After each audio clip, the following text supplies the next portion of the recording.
You will probably die of a cold.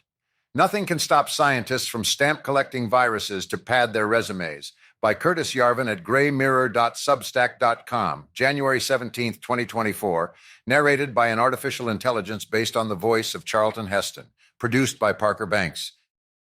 People, even smart people, are so mind-killed these days, it will probably be the death of us all. Here's how. Usually the smart people start by learning statistics. Statistics paralyze your ability to reason logically. Also, they equate government with math, which is infallible. The more important people get, the less they doubt themselves, the more infallible they want to feel, and the more attracted to statistics they are, like rock stars to drugs. The more successful Scott Alexander gets, the worse he gets. He is quite successful these days, so he writes things like this. Does it matter if COVID was a lab leak? Here's an argument against. Not many people still argue that lab leaks are impossible. People were definitely doing dangerous work with viruses. Chinese biosafety protocols were definitely mediocre. Maybe the Wuhan Institute had bad luck, and one of the viruses there escaped. Or maybe they had good luck. By sheer coincidence, no viruses escaped, and an unrelated pandemic started nearby. A good Bayesian should start out believing there's some medium chance of a lab leak pandemic per decade. Then, if COVID was or wasn't a lab leak, they should make the appropriate small update based on one extra data point. It probably won't change very much. I did fake Bayesian math with some plausible numbers and found that if I started out believing there was a 20% per decade chance of a lab leak pandemic, then if COVID was proven to be a lab leak, I should update to 27.5%. And if COVID was proven not to be a lab leak, I should stay around 19 to 20%. But if you would freak out and ban gain-of-function research at a 27.5% per decade chance of it causing a pandemic per decade, you should probably still freak out at a 19 to 20% per decade chance. So it doesn't matter very much whether COVID was a lab leak or not. I don't entirely accept this argument. I think whether or not it was a lab leak matters in order to convince stupid people who don't know how to use probabilities and don't believe anything can go wrong until it's gone wrong before. But in a world without stupid people, no, it wouldn't matter, or it would matter only a tiny amount. You'd start with some prior about how likely lab leaks were, maybe 20% of pandemics, and then make the appropriate tiny update for having one extra data point. Maybe 20% of pandemics. Freak out and ban gain-of-function research. Friends, this is why you're going to die of a cold.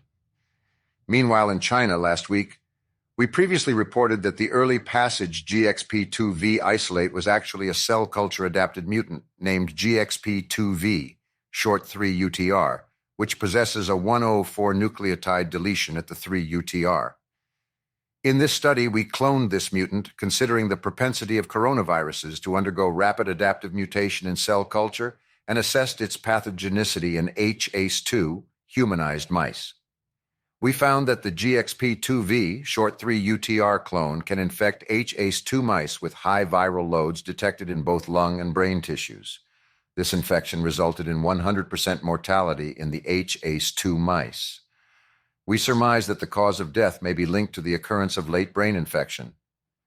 You're going to die of a mutant cold because nothing can stop scientists, whether in China or in the West, from stamp collecting deadly viruses to pad their resumes. Nature can make lethal respiratory viruses. From history, we know about how often this happens. It is not often. Morbidity and contagiousness are competing factors.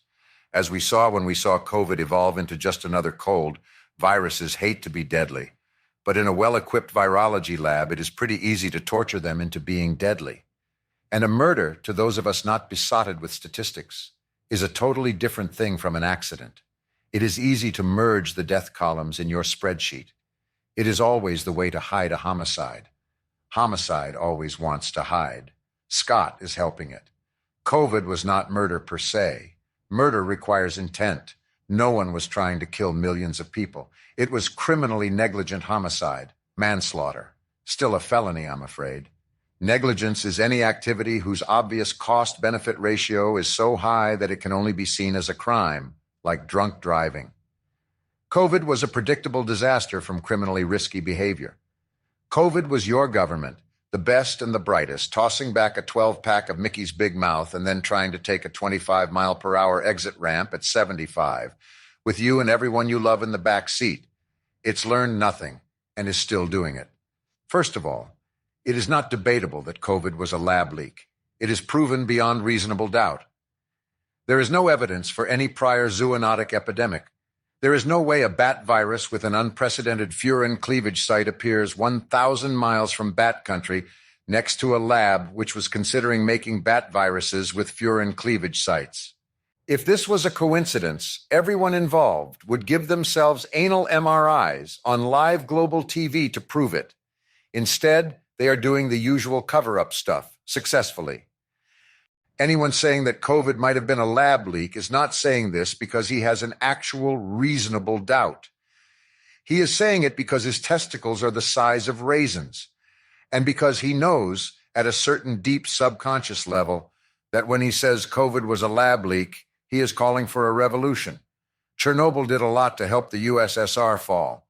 COVID is like Chernobyl. If Chernobyl killed 100,000 times as many people, was successfully covered up, was given to the reactor director to clean up, resulted in every Soviet citizen, even in Kamchatka, having to wear a radiation mask for the next 2 years, hagiographic children's books being written about the noble reactor director, and the USSR switching all its power generation to RBMK graphite-moderated reactors. Besides throwing everyone involved in jail for the rest of their lives, you'd be surprised at how many years you can get for just lying on forms or to Congress. How would a responsible government handle this threat? Cleanup. The cause of COVID is that the Vannevar-Bush-era infrastructure of science is broken. As a result, scientists have to pad their resumes with useless stamp collecting. The endless frontier turned out to have an end after all. You are here. In this case, the useless research was also insanely dangerous. For every case like this, there are 10,000 cases of useless research, which is utterly harmless, except that it consumes the lives and talents of some of the best people in the world. No one will knowingly fund useless research, of course. Quite the contrary. All state-supported research following the Vannevar-Bush model comes with a narrative that justifies its importance. This story is constantly repeated in abstracts, conclusions, and grant proposals. It becomes a kind of currency, a generally accepted legend, at least within the field. No one inside the field has the incentive to question the legend. No one outside the field has the authority to question the legend, so it lives forever. A career in science today is about relationships. If you are a virologist, how helpful to your career is it to point out that there is no use and plenty of risk in predicting pandemics? Even after COVID, the courageous virologists who tried to prevent it are still on the sidelines. The virologists who caused it are still at the center of the field.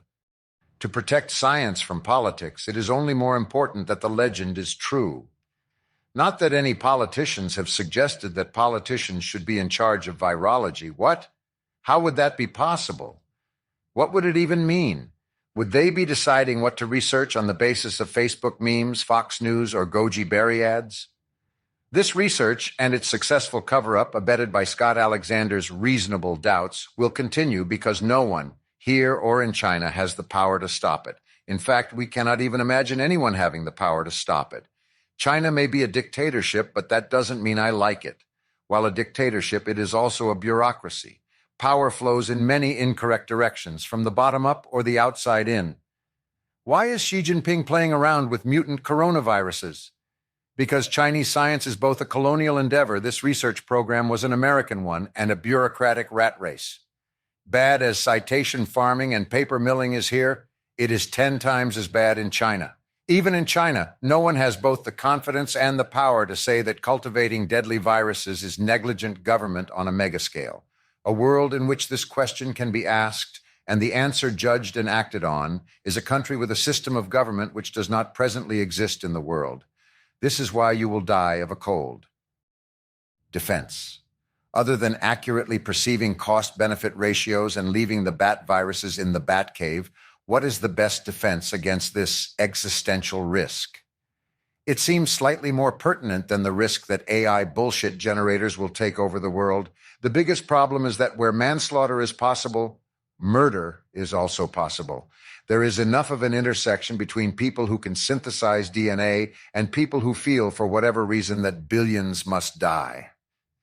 The stamp-collecting virologists have a natural limit on their dangerous experiments. Since they are enhancing viruses to predict the emergence of natural pandemics, they are limited, at least theoretically, to tricks that might happen in nature.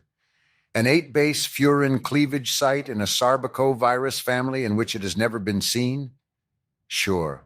But a whole gene for a complex mammalian immune signaling protein? Only in a lab. The legend always gets bent and stretched as far as possible, but it has its limits.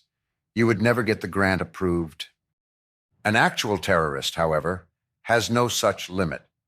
The fundamental problem with which we need to reckon with is that without self-imposed limits, it seems scientifically straightforward to create a massively or even universally lethal pandemic virus. How would an effective government respond to this threat? In two ways, domestically and internationally. Domestically, DNA synthesizers need to be treated as munitions. Filtering out death viruses is too important a task to be left to the goodwill of DNA synthesis firms. It is rare that anything in our society needs more centralized bureaucratic process, but this is one such case. Domestically, the government needs pandemic response tools that will activate only for the short period when the pandemic has been seeded but can still be eradicated. This window of opportunity is the time to throw civil liberties out the window. Once the virus cannot be eradicated from the population, as we saw, controls are useless. Internationally, the government needs the power to seal its borders instantly as soon as a potential pandemic is detected in another country. This is just a risk of travel, like having your flight canceled. Any country on Earth today that cannot prevent informal border crossing to a zero level is in a condition of dangerous state failure. Again, not even China was capable of successfully sealing its border against COVID. Again, China only looks impressive because of the decline of the West. Part of sealing your borders is having quarantine facilities that work. New Zealand got lucky and existed in a blissful state of zero COVID, basking in the applause of the world for its very science government and its beautiful young prime minister. But it turned out that some people did need to travel for whatever reasons, so they were put up in hotels for quarantine.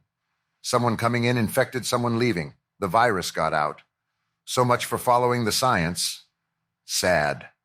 Aren't these simple, basic, obvious measures? In the face of a threat which we have already seen is real? Can you imagine these things being done?